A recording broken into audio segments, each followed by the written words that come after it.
শয়তান জালিমেরা কি এগুলি বুঝে না যে একটা সন্তান একটা মার একটা ফ্যামিলি কি।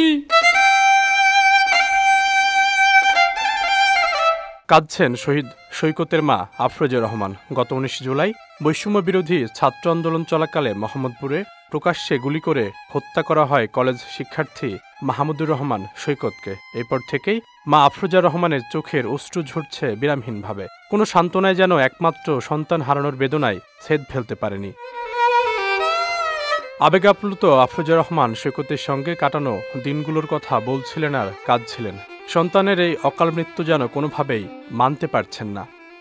কোনো রাতের আধারও না, একদম দিনের ৩:৩৭ তো দুপুরে ভাত খাওয়াই যে গেল দোকান থেকে বন্ধুর গায়ে ইয়ে লাগছে বইলে গেল, সামনের দিকে আগাই গেল আর কি, যেন দোকানটা এলোমেলো করে ফালাই রেখে দৌড়াই গেল। পুনরায় আর মনে হয় ৫-৭ মিনিট যাইতে না যাইতে 10 মিনিট দৌড়াই আবার আইসে আমার বলি গেল আম্মু।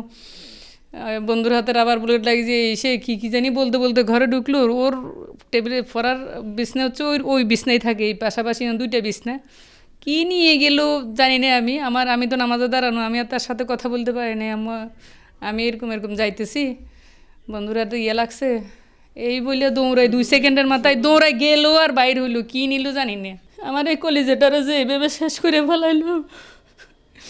শয়তান জালিমেরা কি এগুলি বুঝে না যে একটা সন্তান একটা মার একটা ফ্যামিলি কি।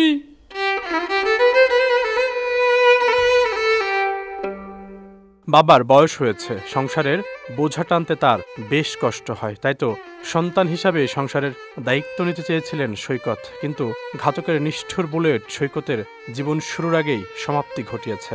কান্না জড়িত কণ্ঠে বলছিলেন বাবা মাহবুবুর রহমান। আমি তো এমনি অর্ধেক মৃত্যু, আমার একটা মাত্র সন্তান ছিল।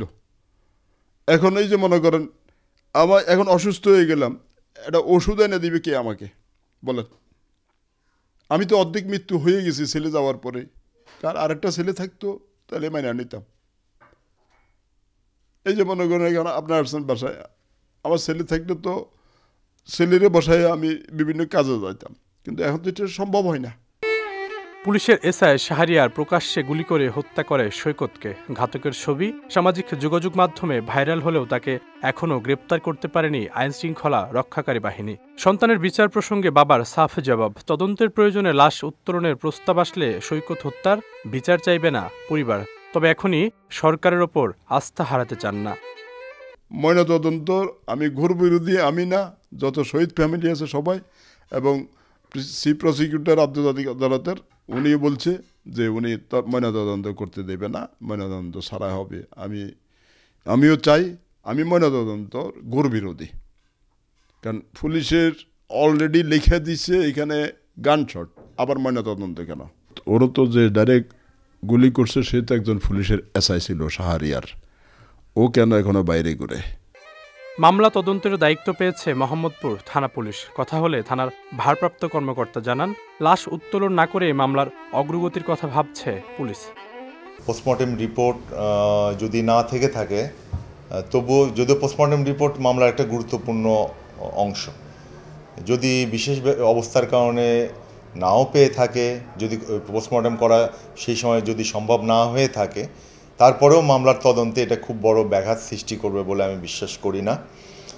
অন্যান্য আনুষঙ্গিক পারিপার্শ্বিক এবং দালিলিক প্রমাণের ভিত্তিতেই মামলাটি তার গন্তব্যে পৌঁছাবে বলে আমি আশা করছি। বৈষম্য বিরোধী ছাত্র জনতার আন্দোলনে প্রথম দিকে যে কয়েকজন শহীদ হয়েছেন সৈকত তার অন্যতম। তাদের ঝরানো রক্তের নদী পাড়ি দিয়েই দেশ আজ স্বৈরাচার মুক্ত। সৈকতের পরিবার বলছে, হত্যাকাণ্ডের বিচার না করে সরকার নির্বাচনের পথে হাঁটলে শহীদ পরিবারের সঙ্গে বেইমানি করা হবে। আশরাফুল ইসলাম, বিজয় টিভি, ঢাকা।